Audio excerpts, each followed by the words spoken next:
Horror Mahadev ఎంతోమంది trolling చేస్తున్నారు, ఎంతోమంది విమర్శిస్తున్నారు.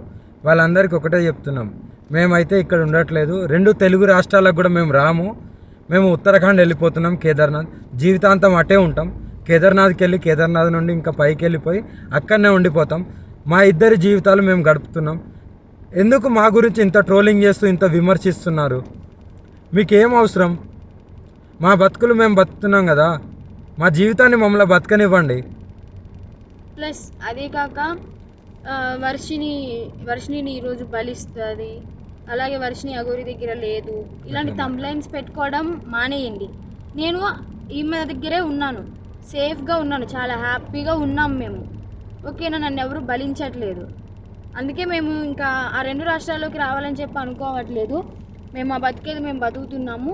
కేదార్నాథ్లో వెళ్ళిపోతున్నాం, కేదార్నాథ్లోనే ఉంటాం ఇంకా. సో ఇంకా ఎందుకు ఛానల్స్ అన్నీ, మీడియా వాళ్ళందరూ ఎందుకు మా మ్యాటర్ ఒక్కటే పట్టుకున్నారు? ఇంక దేశంలో ఏమీ లేవా? 2 తెలుగు రాష్ట్రాలలో ఏ మ్యాటర్స్ లేనట్టు మా మీదనే ట్రోలింగ్ చేస్తూ పదే మా న్యూస్నే వేస్తున్నారు. చెప్తున్నాం కదా, మా దగ్గరికి ఎవరన్నా వచ్చినా సరే, చెప్పమ్మా, మా దగ్గరికి ఎవరు వచ్చినా సరే మేము మా ప్రాణాలు వదలడానికి కూడా సిద్ధంగా ఉన్నాము. వదిలేస్తామని ఫిక్స్ కూడా అయిపోయినాం. పెట్రోల్ కూడా రెడీగా ఉంది. మా బతుకులు మమ్మల్ని బతకనివ్వండి. మేము ఆ 2 తెలుగు రాష్ట్రాలకు రాము. జీవితంలో ఇంకెప్పుడు కూడా ఆ 2 తెలుగు రాష్ట్రాలకు రాబోము కూడా. మేము ఇటే ఉత్తరాఖండ్లోనే ఉంటాం, ఉత్తరాఖండ్లోనే ఉండిపోతాం కూడా. ఒకవేళ మమ్మల్ని విడదీయాలి అని చూసే వాళ్ళకి ఒక్కటే చెప్తున్నాము, మీకు మా ప్రాణాలు పోవడమే కావాలి అంటే ప్రజలకు కానీ ఎవరికైనా కానీ, రాజకీయ వాళ్ళకి కానీ, ఇప్పుడు కేసులు పెట్టిన వాళ్ళకి కానీ మా ప్రాణాలే కావాలి అంటే చెప్పండి, మేము ఇవ్వడానికి చేసుకోవడానికి సిద్ధంగా ఉన్నాము. 100% కాళీమాత మీద ఒట్టు ప్రాణదానం చేసుకోవడానికి కూడా ఉన్నాం. ఇప్పుడు మేము ఎప్పుడైతే మరణిస్తామో పెట్రోల్ పోసుకొని ఈ కార్తో సహా పోతాం కదా, అప్పుడు కూడా మళ్ళీ విమర్శించండి, అప్పుడు కూడా ట్రోలింగ్ చేసుకోండి. 2 ప్రాణాలు పోవడానికి, ప్రత్యేకంగా 2 ప్రాణాలు పోవడానికి ఎవరైతే ట్రోలింగ్ చేస్తున్నారో, ఎవరైతే విమర్శిస్తున్నారో, ఎవరైతే కేసులు పెడుతున్నారో, ఎవరైతే వ్యతిరేకంగా చూస్తున్నారో వాళ్ళందరికీ చెప్తున్నాము. దొంగ కేసులు పెట్టిన వాళ్ళకి కూడా చెప్తున్నాం, 2 ప్రాణాలు పోవడానికి మీరే కారణం.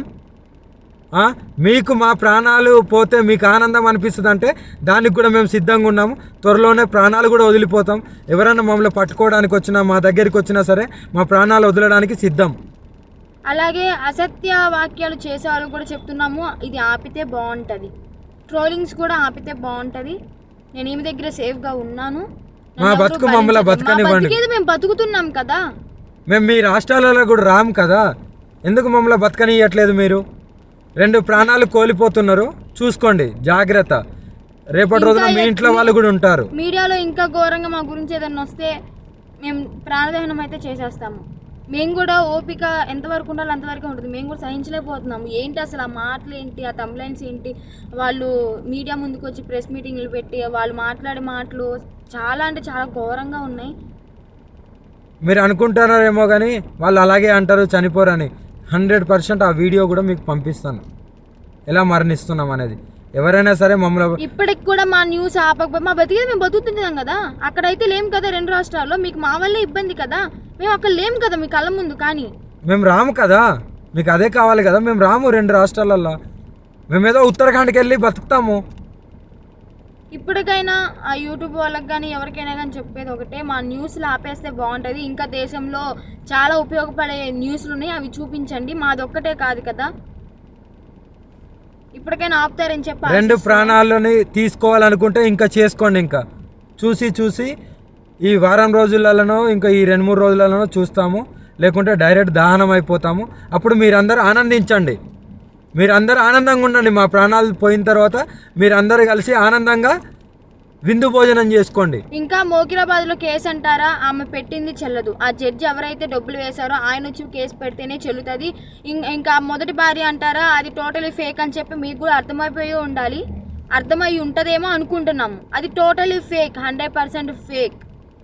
రుజువులు లేనిదే ఆమె ఎందుకు మీడియా ముందుకు వచ్చి మాట్లాడుతుంది? అందుకే చెప్తున్నాం, మమ్మల్ని మాలాగా బతకనివ్వండి. మేము చాలా బాగున్నాము, ఆనందంగా ఉన్నాం, కలిసిమెలిసి ఉన్నాం. మా